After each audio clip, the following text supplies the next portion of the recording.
Hi, hi, San. Good evening. I am Ajit. Good evening. Yeah.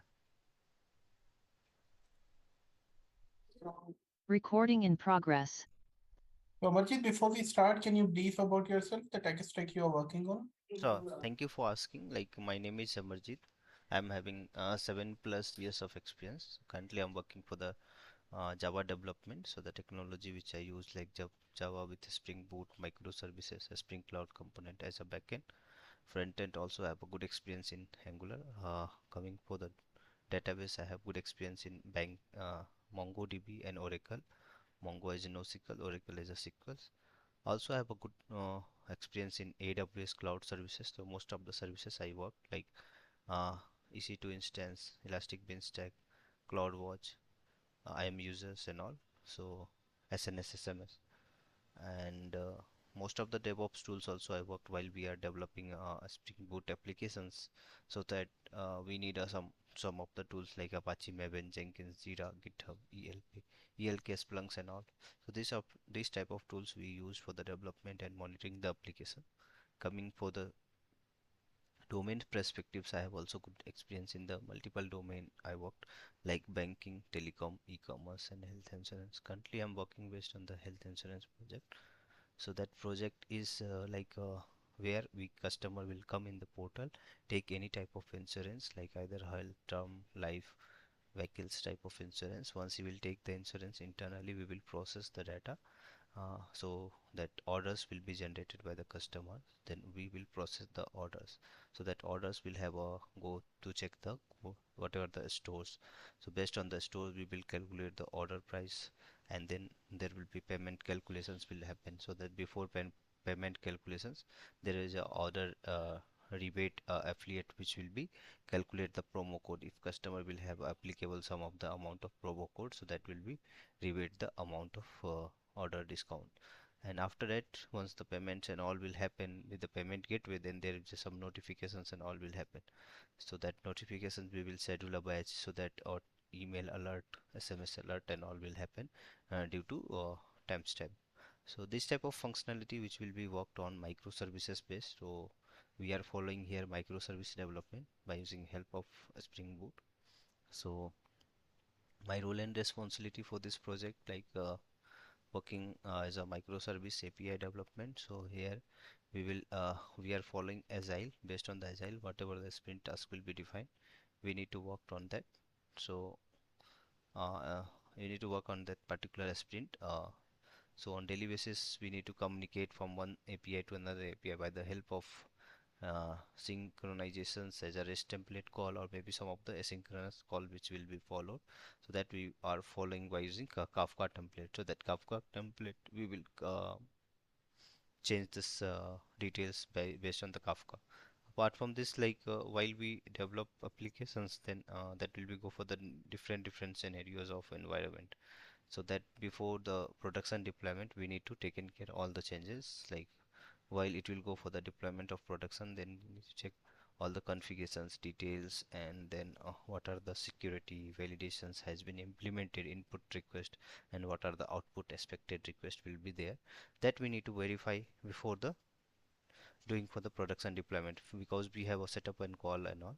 In that cases, if anything will be there, then we'll have immediate solutions and all. So that will be have on happen hotfix deployments and all. So that type of work I'm doing on daily basis. Yeah.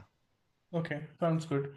So, Amarjit, you covered most of the things, Hmm. but one thing, like, how about testing frameworks? Do you have experience on testing frameworks like JUnit, Yeah. Mockito as well? Yeah. So mostly I use a Mockito framework. So in that Mockito, I use Mock, Power Mock, Spy Mock, and all. Uh-huh. Why we use PowerMock? PowerMock is used while we have a static data, or maybe some private data which will be followed to call this. In that cases, direct mock will not be worked for the static and private data member. So we need a PowerMock, like database connections, database which will be followed by DB operations. So that cases we used PowerMock. Uh, Okay. And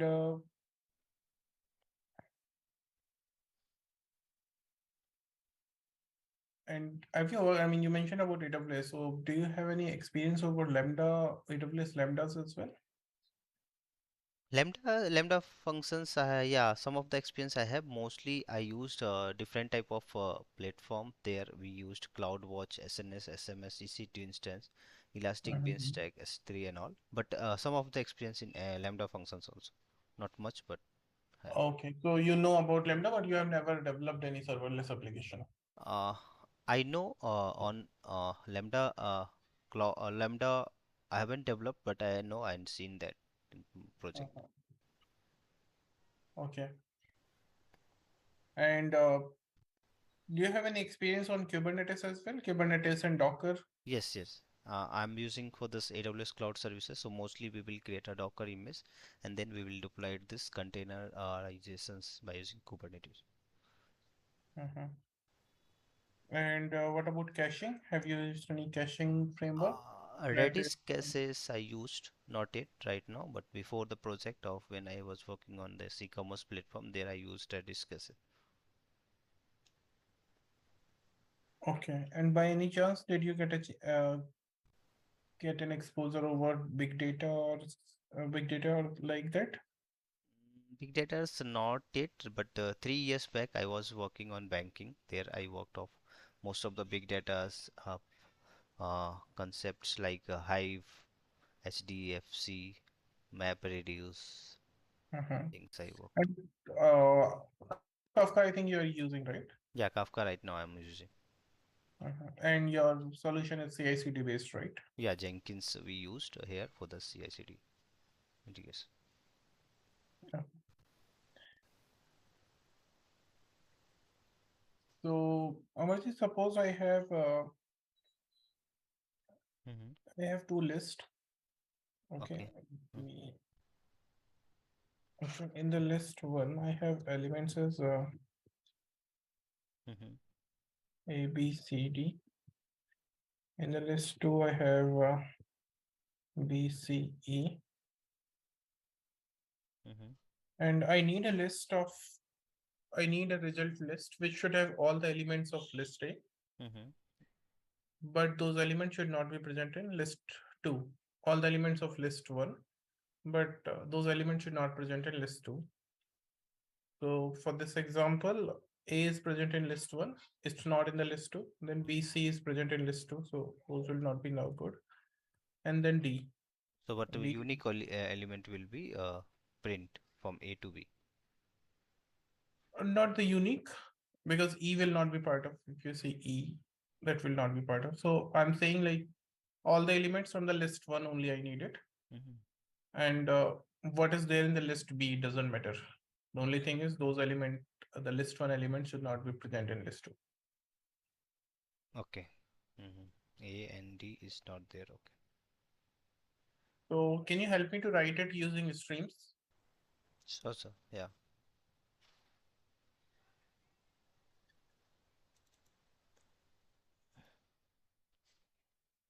Yeah. A and B. You share your screen or you can ping me the solution. Both ways are fine.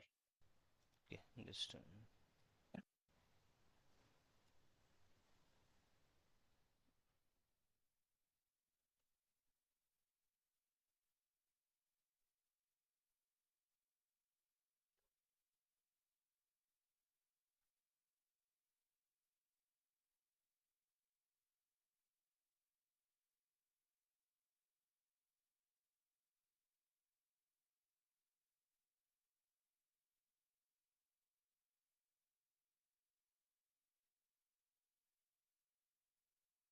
list dot stream dot list dot stream dot filter A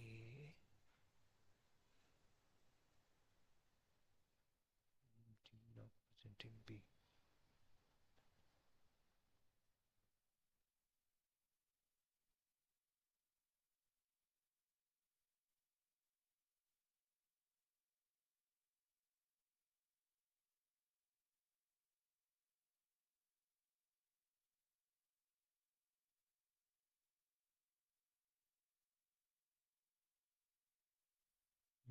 filter, distribution filter, collector, filter.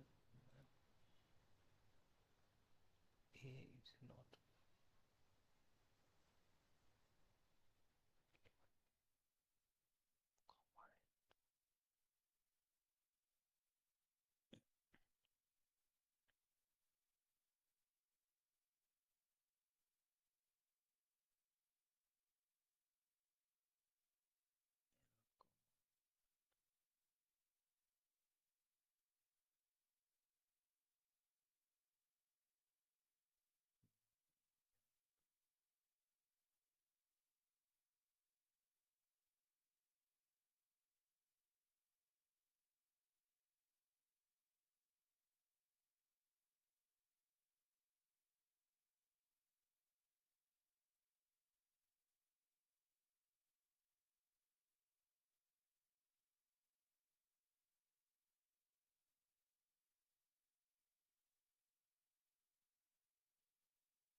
Mm, Longest, the length of maximum length of a substring, which is having unique characters.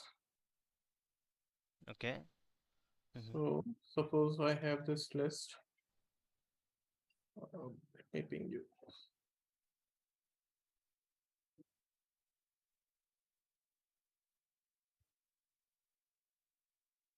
Okay, so I have one list of you can say the list of char, Mm-hmm. or this is a string basically. Okay. So with this string, you need to find out the substring.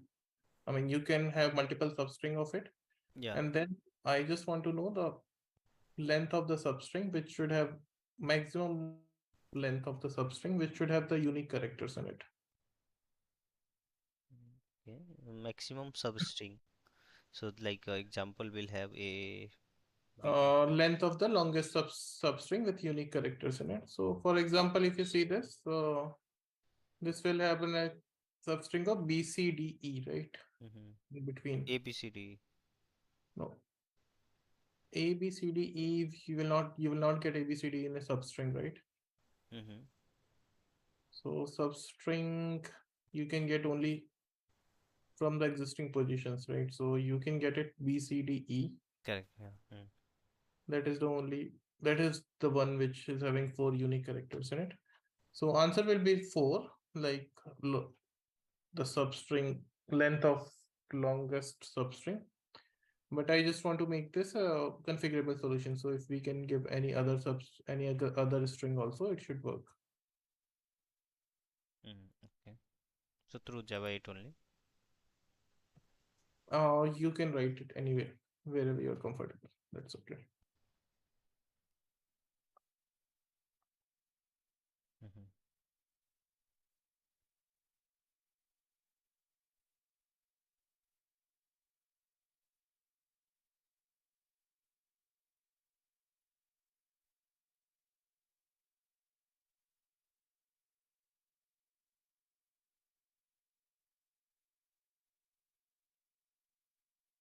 The same thing I pinged it so that you will have a reference. Mm-hmm.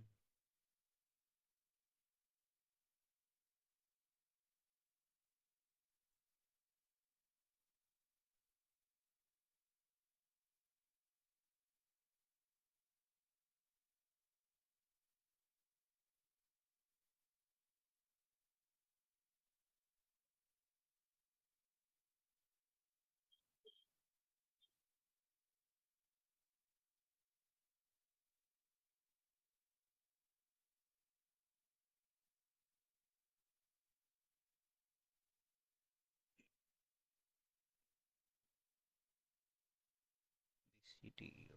C, D. it, right?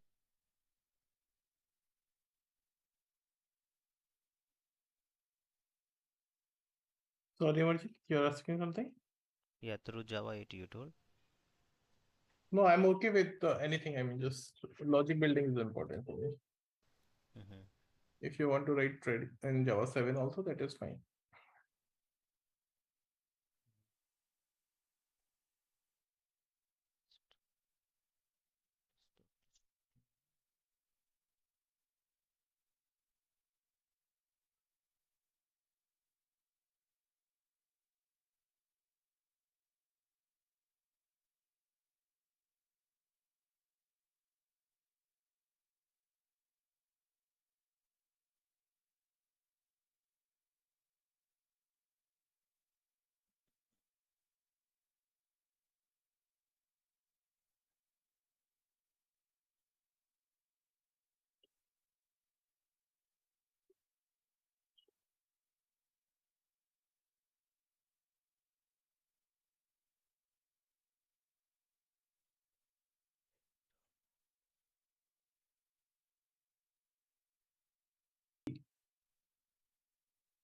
I Okay. have a producer microservice Mm-hmm. which is writing something with the topic. Mm-hmm. Okay. Mm-hmm. So it's writing every time it's writing on the same topic. But in the messages, we have some differentiator. Okay. Mm-hmm. So some messages will have, each message will have some product type. So we'll have different product types. So let's say ABC, there are three different product types. Mm-hmm. And I have three different consumer microservices, Mm-hmm. which are reading from the same topic, but those belongs to different product types. So like we are saying, no, ABC three product types. So there are three microservices which are reading A, B, C. So I mean, first microservice will read where message where in the product type is A, second should read where product type is B, third should read product type is C. Correct. Yeah.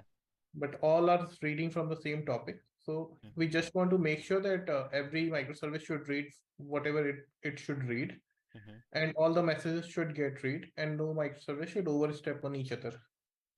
Okay. Like you got it. I mean, the Yeah. data discrepancy should not be there. Correct. So how we can maintain this in Kafka configuration? Yeah. So while we writing the Kafka configuration, so that mm, based on the topic, we will call this services. If a microservices will have a product services, all microservice will call this product services only. So the product services data will have either JSON form which will be Mhm, stored in Kafka. So we have to based on the Kafka template we will call the JSON based on this Kafka cluster also, and after that we will check in this JSON file based on product type. So while we writing the service dot implementation class in our microservices, in each microservices we'll call a Kafka template. Through Kafka template they will call this data, JSON data, and after that we have a which logic we have to implement here based on the product type. So the if product type is a microservice, will have product type of A, then what are the necessary changes or columns need to be update that we have to fetch, and B microservices will have a product type suppose B, then because they will based on the mapper classes they will co- uh, update or insert the data here. mhm, Like same we have will have a C microservice also. So mhm. first we have to call this data with the Kafka template, and then take the JSON file. JSON file will mapped through the mappers, and there based on the product ID what are the changes we need to do that we have to validate. So that Kafka clusters, uh, Okay, mapper is yeah. one thing, but apart from mapper, do you have anything else in the configuration itself? Okay, in configuration Kafka configuration which will be set in application.yaml file, there Mhm, there we can mention like a topic name, Kafka cluster detail No, and because the what? problem with the mapper configuration, you may miss some messages. So, I Mm-hmm, mean, few messages will be read by A, which is not belonging to A. So A will not read that, mm-hmm. but maybe B will also not read it Yeah, yeah, because A has read it. So it will be marked as read, right? yes. But For that cases, configuration.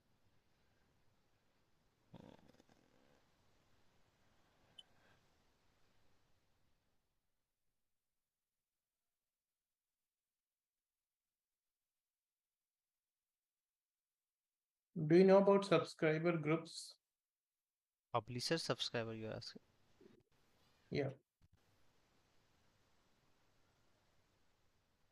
Mm, no, not yet. Mhm. Publisher subscriber. No, I mean to say you can put these three into three different subscriber groups. Mm-hmm. Yeah, that way we can do, but that will be there in the YAML property only. So that property file, like have a multiple subscriber there. Based on this category, we will put the data, I think.